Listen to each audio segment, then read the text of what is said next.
A ditadura militar impôs uma dura vigilância aos veículos de comunicação.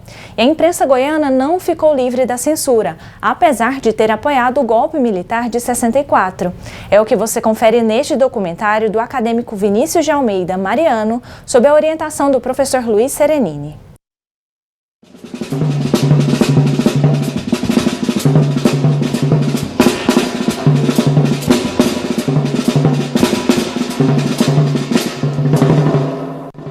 Podem me prender, podem me bater, podem até deixar-me sem comer, que eu não mudo de opinião.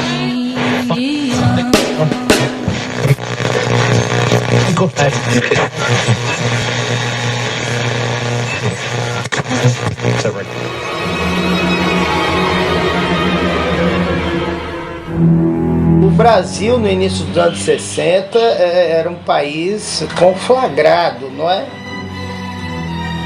Por intensas lutas sociais, uma mobilização popular muito forte, um questionamento popular muito grande acerca dos limites da democracia vigente no Brasil, né? E especialmente Goiás era um estado também conflagrado.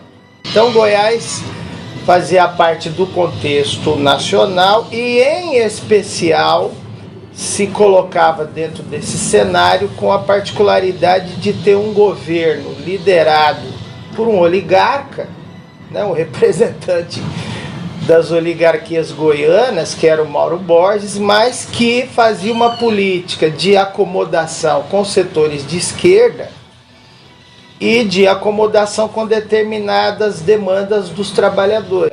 Diálogo com o PCB, não é? Com militantes das ligas camponesas, não é? Então era um governo com essas características. E por conta disso é um governo que oscila nessa conjuntura, né? Porque se em 61 Mauro Borges apoia a cadeia da legalidade e apoia a posse do João Goulart, não é? Naquela crise de agosto de 61, quando o Jânio Quadros renuncia, não é? E já naquele momento os militares queriam dar um golpe, não permitir a posse do Goulart, não é? Então surge a cadeia da legalidade, o Mauro Borges participa junto com o Brizola. Então ficou para a história, não é? Essa imagem de um Mauro Borges deposto, de um Mauro Borges vítima do golpe, vítima da ditadura. Mas a verdade ele apoiou o golpe, não é? Apoiou e foi engolido pela própria dinâmica repressiva do golpe de 64. Aliás, nesse aspecto ele não é o único, né? O golpe e a ditadura engoliram vários de seus apoiadores. Em 64, eu estava num jornal chamado Diário de Goiás. Tanto popular como os Folhas de Goiás, que eram os principais, foram a favor do golpe. Por favor. Os militares foram duros desde o início. Foram duros mesmo. E o jornal Diário de Goiás, assim como os outros, tiveram muito cuidado para não desgastar o regime militar, e que foi ter muita tolerância da imprensa. A grande imprensa era a favor. Jornais como o Globo, o Estadão eram a favor da ditadura no início. Isso é verdade, infelizmente. A imprensa brasileira apoiou o golpe, não é? Ela era tributária de uma perspectiva antipopular, anticomunista, conservadora, não é? Atuou ativamente na mobilização da classe média em favor do golpe, depois atuou ativamente na legitimação do golpe, não é? Atuou ativamente na defesa da perspectiva do golpe, não é? Então, desse ponto de vista, aqui em Goiás a coisa não é muito diferente. tanto o Popular quanto o Folha de Goiás, que eram os dois maiores jornais, aderiram ao golpe, não é? Porque na verdade eram jornais das classes dominantes aqui, das oligarquias que mandavam aqui em Goiás, não é?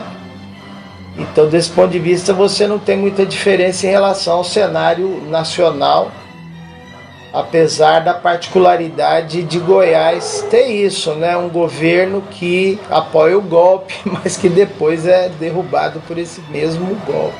A imprensa goiana se posicionou a favor do golpe, não é? Se destaca em particular o caso do Jornal Popular, já era o maior, né?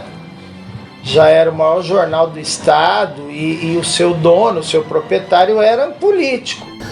Olha, eu trabalhei nos diários associados da Folha de Goiás, da Rádio Clube e TV Goiânia, em 1969. A Folha e o Popular estavam sob censura direta. As matérias censuradas eram substituídas por coisas mais leves, mais amenas. Houve uma cobertura muito cuidadosa para não afrontar os militares. Chegou a haver agentes da ditadura na redação para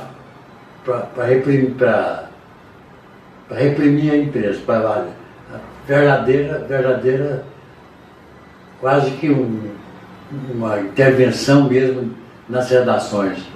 Havia agentes da ditadura examinando, os jornais eram censurados, na verdade.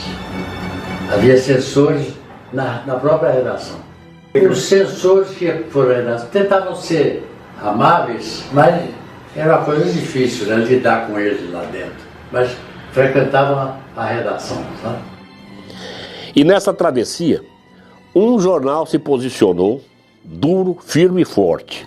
O 5 de março, criado em 1959 e que foi até os anos 70 um forte crítico ao sistema nos 3 níveis de governo, federal, estadual e no municipal, com seu jornalismo opinativo, forte. Audaz denunciou certa feita, lá em meados de 64, o roubo de 5 milhões de cruzeiros do comando da Polícia Militar, que resultou o quê? Na invasão da sua redação por tropas da PM, que quebraram a redação e todo o seu parque gráfico. Mas o jornal manteve a sua linha editorial. Ele só mudou um pouco, abrandou um pouco a partir de 1969, com a edição do AI-5, com o endurecimento do regime, o que forçou então a fazer um tipo de jornalismo que deve ser feito nos dias de hoje e não estão fazendo, que é ouvir todas as partes. Ouvir todas as partes. A diferença que houve mais profunda ali foi no abrandamento das suas críticas, das suas opiniões, da sua linha opinativa. A televisão, eles radicalizaram principalmente em relação a programas de jornalismo. Os debates praticamente foram interrompidos. E o noticiário era censurado, não se podia falar nada contra o desenho da ditadura militar, não se podia falar nada. E programas de debate foram suprimidos, porque não se podia ter debate sem criticar a ditadura militar. No telejornal onde eu trabalhei, na Folha de Goiás, na TV, as notícias censuradas eram substituídas por filmes em preto e branco, filmes mudos, narrados em off e produzidos pela USAID. Idem nos telejornais da TV Goiânia e da TV Anhanguera. Eu fui trabalhar na TV Brasil Central, onde eu fui a primeira editora do telejornal da TV Brasil Central. E eu sou testemunha de receber diariamente, por volta das 3, 4 horas da tarde, todos os dias, uma relação de nomes proibidos, de assuntos, de matérias que eram proibidas. E um office boy, que na época a gente chamava de estafeta, era sempre um rapazinho que levava uns bilhetes, às vezes escritos até à mão, da Polícia Federal, do inspetor da Polícia Federal em Goiás, levado diretamente para as redações dos jornais e das TVs, entregue para os editores, para os chefes, para eles organizarem a não divulgação de nenhuma matéria daqueles assuntos relacionados abaixo. Eu, por exemplo, não tinha conhecimento que estava acontecendo uma guerrilha aqui em Goiás, a guerrilha do Araguaia. Eu só soube que estava acontecendo que eu recebi da Polícia Federal o bilhete informando que não era para informar. Então, eu sou testemunha também desse tempo vivido, que eu própria recebia bilhetes, onde todos nós que trabalhávamos na televisão éramos fichados. A fotografia nossa, com as nossas informações pessoais, eram copiadas, eram levadas pela Polícia Federal.